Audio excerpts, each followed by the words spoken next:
Welcome, guys. My name is Art, and today I'm not alone. Today I'm with my friend Arnold. Arnold. Is from New York, Yes. but he moved to Florida and then he came back to New York. And today we're going to be talking about his coming out story and what it was like to be growing up in Florida and then moving back to New York. He's gay, so definitely go check out his Instagram. You outed me. I did outed you. Didn't you get used to? Okay. Yeah. Okay, so start from the beginning. When did you realize you were gay? In elementary school, I think I started realizing that I was attracted not to Girls. girls. I was 5, so don't be shy. You know what I mean? I was like, I don't.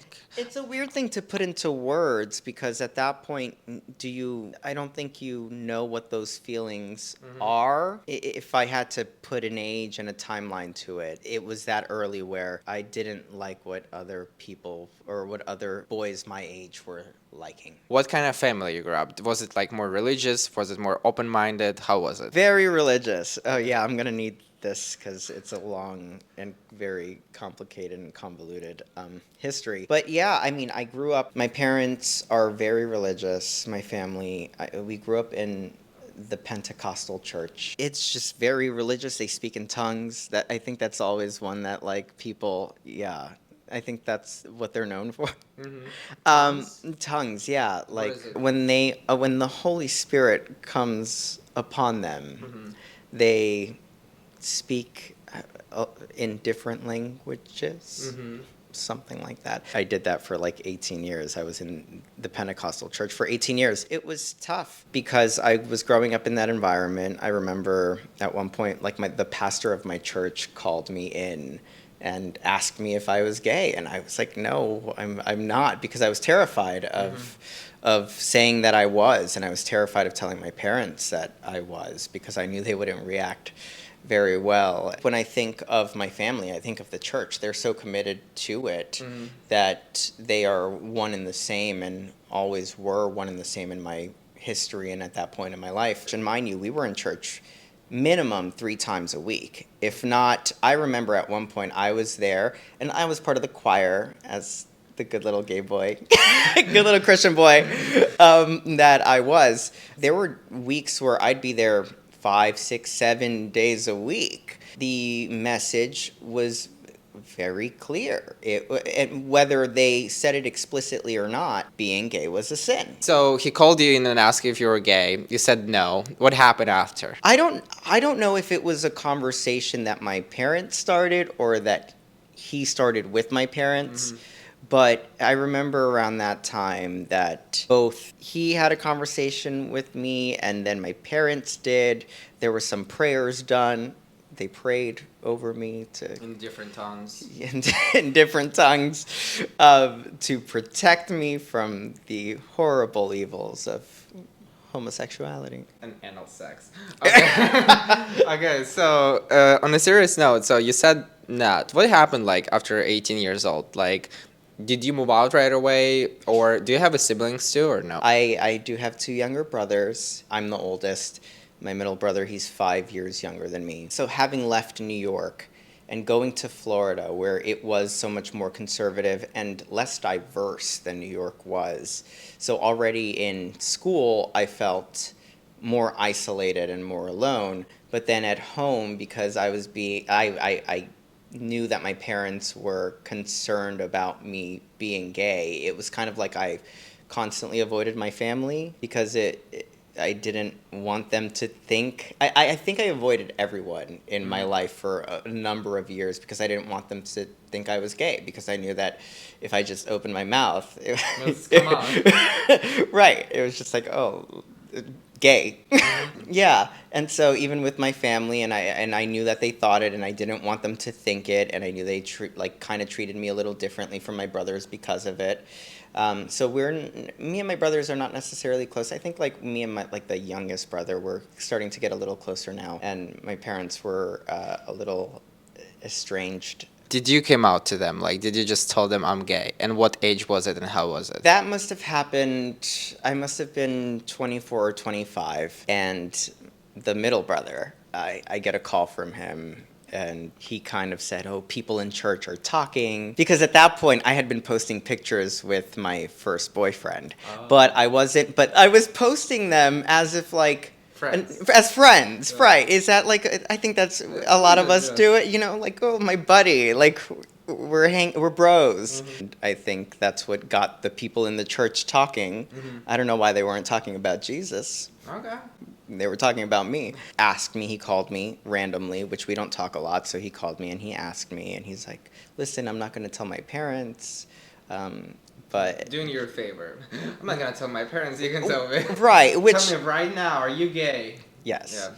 But he was always so close to them that I knew that if I told him, it was immediately going to go back to my parents. So that was the moment that I'd like to say I came out to all of them. So you told him. Yes. What happened? What was his reaction? I don't think that there was a reaction in that moment. It wasn't anything significant. He just asked the question and he wanted the information. But ultimately, he did share it with the rest of my family. And then that's when the conversations with my parents started. And basically, you got outed in a way by your brother. Yeah. Like, technically, it was like this. So after your parents figure out you're gay and your whole family figure out you're gay, what was the conversation? Did they try to tell you, like, well, bro, like, why don't you come back home, Florida, and, like, we'll work on it and it's gonna pass? So they knew that there was no... How do you say come back home when, like, it's not like we've been supporting you? Yeah. So they couldn't do that. My mother, namely, would call me and sort of insinuate things, kind of like not really addressing the gay thing, but say, "Oh, when are you going to have children?" And when, kind of like, "God, I'm praying for you, and God is watching over you." So she took a different tactic. Yeah, but like I always knew to me, whether or not... I can't say what she was trying to say with those things. None of us can know what anyone else is thinking. But to me, on this end, I'm like, you're telling me God is watching over me because you think I'm doing something bad. Yeah. And you're telling me, oh, I can't wait to have grandchildren because you think that someday I'm going to magically wake up and fall in love with a woman and marry her and have children and give you grandchildren, which at the end of the day, I remember telling her at one point, I was like, yeah, you'll have grandchildren, like with my, like, I'm going to have a husband and, like, what are you talking about? So this went on for a while, maybe like a year or two. Finally, I was done with it because it's difficult to have those conversations and know the intent behind them. And what I have learned, the more comfortable I've become in my own skin and in my own gayness, is that I constantly meet people that maybe wouldn't even be exposed to the LGBTQIA plus community. And they are very receptive and accepting of me without me having to convince them of anything. I just am myself, and they find that I am a person worth caring for and accepting and realizing that, like, the gay thing is, who cares? And it's such a small portion and fraction, and when you're talking to someone, it is a big part of who I am, especially growing up on the receiving end of so much hate and not discrimination, but just growing up on that side of it where you're kind of isolated and kept at arm's length from the rest of everyone. On my end, the door is always open, but I don't want to just be accepted by my parents. And that's... The word accept, I think we use it a lot in this community. Rightfully so. I think we are looking for acceptance, but I think the only reason why we're looking for acceptance is because we're coming from a place where at one point we have not been accepted. But as a straight person, straight people don't go out looking to be accepted. They just are. And so, like, with my parents, it's like, I don't want you to accept me despite your beliefs and my beliefs. Like, that's not how I want it to work with people who are supposed to be closest to me and love me.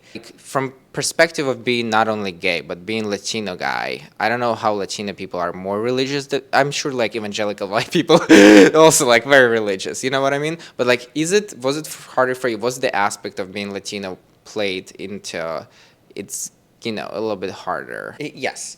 I think being a Latino person, I think there's a little more stigma in the Latino community when you are a gay person. That being said, I also believe that there are white communities, white families, and it just depends on where you're at. Like if you're a white family in New York City, you're going to react a little different than someone out right.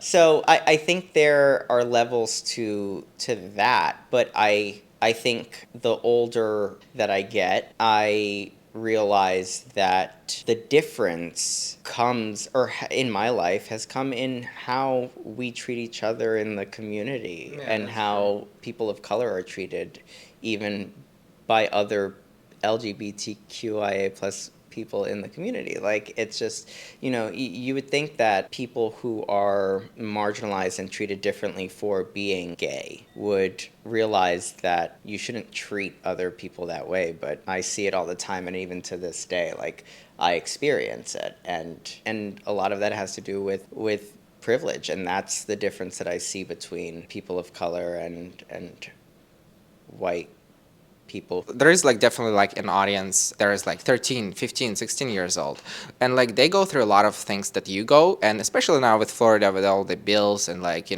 cannot read this book because it's gay, whatever. So not smart. What, in like couple words, what's like the best advice if they're in your situation? Like, what do you do? Like, do you just save money, grow up, and like get out, or how do you do? I wasn't able to figure it out until I was able to leave. And even in college, I wasn't fully out. I was still finding my way. I do believe that right now there are people that you can reach out to and just be cautious, feel people out, and reach, there are organizations that you can reach out to always, and even down there. That's a good point. Google. Go on. You have a phone. Go on Google and type in LGBTQ plus a nonprofit in whatever town you're in or a town near you. Like, that's what I do. Like, for my job, when I'm looking for sources to like talk to, I'm a journalist, but like whenever I want to talk to someone about LGBTQIA plus issues, like, I literally go on Google and I type them in, and these are organizations that are there to help people. This, I will say, and this is also something to be cautious with, but it took me forever to kind of, not forever, but it took me a long time to come out to my best friend, who I've been thinking a lot about, because we're still best friends, and she, at this point now, we've been friends for close to 10 years. At a certain point, you have to realize that if you feel so closely connected to this person, it's scary, but if they care, if you know they care about you that much, it's not going to change anything. Unless like they're like really religious or whatever, but like, I'm like my best friend, she's not very religious. There was no reason for me to be afraid other than my own experience that was informing me. They love you, you love them, and they're gonna stand by you.